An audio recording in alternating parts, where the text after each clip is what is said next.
L plus N by 2 minus F C গুণিত H ভাগ F M, এটি হচ্ছে মধ্যক নির্ণয়ের সূত্র। প্রচুরকের ক্ষেত্রে প্রচুরক শ্রেণীর শ্রেণীব্যাপ্তি নিম্ন সীমা হয় এল এর মান। তো এই ছিল আমাদের এই আয়তলিখ অঙ্কন। এসএসসি পরীক্ষায় কমন উপযোগী গণিত সাজেশন ও সমাধানের 26 নম্বর ভিডিওতে আজকে আমরা সমাধান করব ঘ বিভাগ থেকে অধ্যায় 17 পরিসংখ্যান থেকে এবারের পরীক্ষার জন্য যে সৃজনশীল প্রশ্নগুলো সবচেয়ে বেশি গুরুত্বপূর্ণ।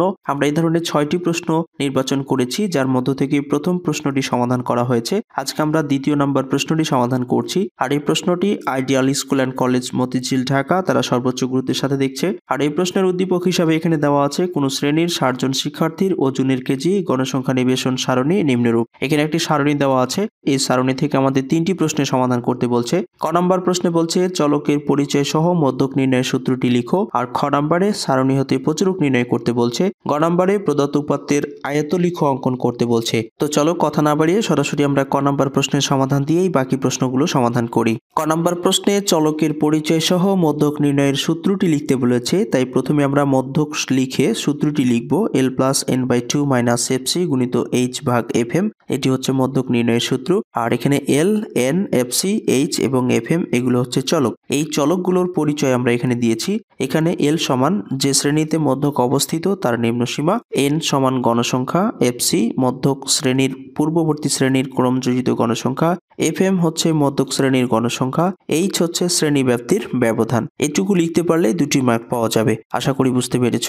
এরপরে আমরা এখন খ নম্বর প্রশ্নটি সমাধান করব। খ নম্বর প্রশ্নে বলছে সারণী হতে প্রচুরক নির্ণয় করো। আমাদের উদ্দীপকে যে সারণী দেওয়া আছে এই সারণীটা থেকেই আমরা প্রচুরক নির্ণয় করব। চলো শুরু করা যাক। খ নম্বর প্রশ্নে প্রচুরক নির্ণয় করার জন্য নতুন করে কোনো সারণী প্রয়োজন হবে না। উদ্দীপকের যে সারণী আছে সেই সারণী থেকেই আমরা এটা নির্ণয় করতে পারি। তাই আমরা প্রথমে এখানে প্রচুরক নির্ণয়ের সূত্রটি লিখব। আমরা প্রচুরক নির্ণয়ের সূত্র জানি L plus F one by F one plus F two গুণিত এইচ। আমরা এখন এখানে চলকের মানগুলোকে বের করে নিব।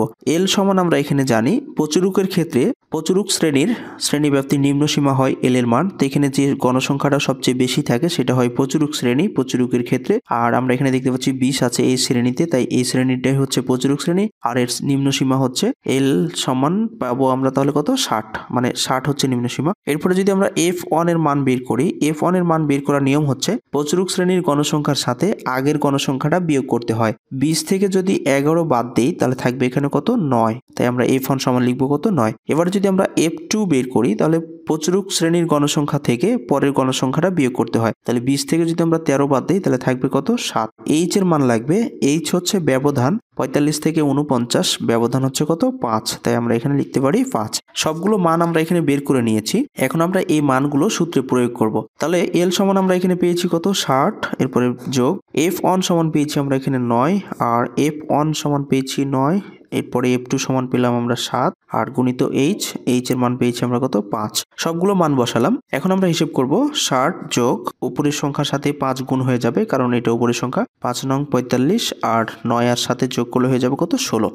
এখন 60 যোগ 45কে যদি আমরা 16 দিয়ে ভাগ করি তাহলে 2.81 পাবো। এবার আমরা এটা যোগ আছে তাই যোগ করে দিব, তাহলে 60 আর 2 যোগ করে দিলে 62.81। এটাই হচ্ছে আমাদের আনসার। এভাবেই আমরা প্রচুরক নির্ণয় করতে বললে খুব সহজেই প্রচুরকগুলো নির্ণয় করতে পারবো। আশা করি তোমরা বুঝতে পেরেছো। এরপরে আমরা এখন গ নম্বর প্রশ্নটি সমাধান করব।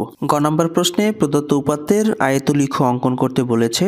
আর এই যে আমাদের উদ্দীপকের সারণীটি আছে এই সারণী থেকে আয়তলিখ অঙ্কনের জন্য আমরা একটি অবিচ্ছিন্ন শ্রেণীসীমার সারণী তৈরি করব। চলো সারণীটি প্রথমে তৈরি করে নেওয়া যাক। আয়তলিখ অঙ্কনের জন্য প্রয়োজনীয় সারণী, এই কথাটা দিয়ে আমরা প্রথমে একটি সারণী তৈরি করে নেব। সারণীতে 3টি অপশন থাকবে, একটা শ্রেণীব্যাপ্তি, অবিচ্ছিন্ন শ্রেণীসীমা আর গণসংখ্যা। শ্রেণীব্যাপ্তির মান উদ্দীপকে দেওয়া ছিল, গণসংখ্যার মান উদ্দীপকেই দেওয়া ছিল, তাই আমরা এটা লিখে ফেলেছি। এখন অবিচ্ছিন্ন শ্রেণীসীমাটা আমরা কিভাবে বের করব, এটি হচ্ছে একটা বিষয়। তো অবিচ্ছিন্ন শ্রেণীসীমা বের করার নিয়ম হচ্ছে এখানে শ্রেণীব্যাপ্তিতে যে মান আছে 45 থেকে 49, 45 থেকে আমরা 0.5 কমিয়ে দিয়ে 49 সাথে যোগ করে দেব, তাহলেই হয়ে যাবে। যেমন এখানে আমরা লিখতে পারি 45 আছে তাই লিখবো আমরা কত 44.5 থেকে এখানে 0.5 কমিয়েছি, আর এখানে লিখবো কত 49.5। ঠিক এইভাবে অবিচ্ছিন্ন শ্রেণীসীমার মানগুলো বের হবে। 49.5 থেকে 54.5, ঠিক এইভাবে প্রত্যেকটা মান লিখতে হবে। এরপরে 54.5 5 থেকে 59.5, 59.5 থেকে 64.5, এরপরে 64.5 থেকে 69.5, 69.5 থেকে 74.5, এইভাবেই অবিচ্ছিন্ন শ্রেণীসীমার মানগুলোকে বের করতে হয়। এখন আমরা এই মানগুলোকে গ্রাফ পেপারে বসাবো। তো কোন নির্দেশনায় আমরা গ্রাফ পেপারে মানগুলো বসাবো সেই কথাটা লিখে দিচ্ছি এখন আমি।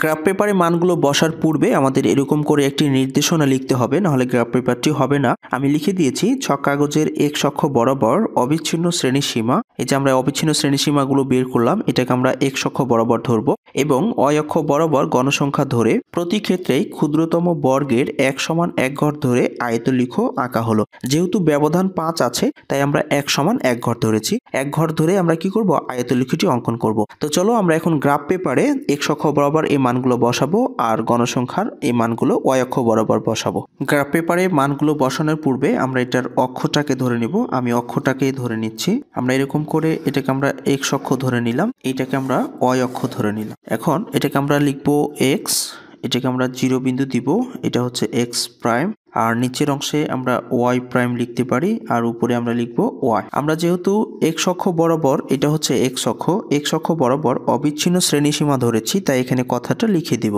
অবিচ্ছিন্ন শ্রেণীসীমা। আর এই পাশটাকে যেহেতু আমরা গণসংখ্যা ধরেছি তাই এখানে আমরা লিখে দিব গণসংখ্যা। এই পাশে আমরা গণসংখ্যা লিখে দিলাম এবং এখানে আমরা ব্যবধানে দিব 5, 10, 15, 20। এখন এখানে আমরা একটি ভাঙা চিহ্ন দিব 5 ঘর পর্যন্ত, কারণ আগের মানগুলোকে বোঝাতে আমরা এই চিহ্নটি ব্যবহার করে থাকি। আমরা এখানে যেহেতু অবিচ্ছিন্ন শ্রেণীসীমা সমান ধরেছি এক্স অক্ষ বরাবর তাই আমরা অবিচ্ছিন্ন শ্রেণীসীমার মানগুলো এক্স অক্ষে বসাবো। আমাদের সারণী থেকে আমি দেখে বসাচ্ছি। সারণীতে আমাদের মান শুরু হয়েছিল 44.5 থেকে 49.5, মানগুলোকে লিখে নিচ্ছি। এরপরে 54.5, এরপরে 59.5, 64.5, এরপরে 69.5, 74.5, সবগুলো মানে আমি এখানে লিখে নিলাম। 44 থেকে 49.5 আমাদের গণসংখ্যা ছিল 4, তাই আমরা 4 ঘর পর্যন্ত যাব। এখানে এটা হচ্ছে 4 ঘর পর্যন্ত। এরকম করে প্রথমে আমরা একটি নির্দেশনা দিয়ে রাখবো। 54.5 আছে 7 ঘর, তাই আমরা উপরে দিকে 7 ঘর, এটা 5, 6, এই হচ্ছে 7। তো 7 ঘর পর্যন্ত আমরা গিয়ে এরকম করে একটি চিহ্ন দিয়ে রাখবো, পরে আমরা এটাকে যোগ করব। এরপরে হচ্ছে 59 আছে 11, তাই 59 আমরা 11 ঘর পর্যন্ত যাব। এটা হচ্ছে 5, এ হচ্ছে 10, এটা হচ্ছে 11, এরকম করে আমরা এটাকে চিহ্ন দিয়ে রাখবো। এরপরে 64 আছে 20 ঘর, তাই আমরা 20 ঘর পর্যন্ত যাব। এটা হচ্ছে 5, 10, 15, এ হচ্ছে কত 20, তো আমরা এই ঘর পর্যন্ত যাব। এরপরে 69 আছে 13, তাই আমরা 13 ঘর যাব। এটা হচ্ছে 5, 10, 11, 12 এবং এটা হচ্ছে 13, তাই 13 ঘর পর্যন্ত নিব এটা। এরপরে 74 আছে 5, তাই 5 ঘর পর্যন্ত যাব। এখন স্কেল দিয়ে আমরা এগুলোকে কি করব, যোগ করব। এরকম করে যোগ করে দিচ্ছি আমি। সবগুলোকে যোগ করে দিব ঠিক এইভাবে সুন্দর করে। সবগুলোকে এরকম করে যোগ করে দিলাম। এখন এগুলোকে হালকা একটু মার্ক করে দিতে হবে, তাহলে আমাদের গ্রাফটি সুন্দর হবে। প্রত্যেকটা চিত্রকে আমরা হালকা একটু মার্ক করে দেব।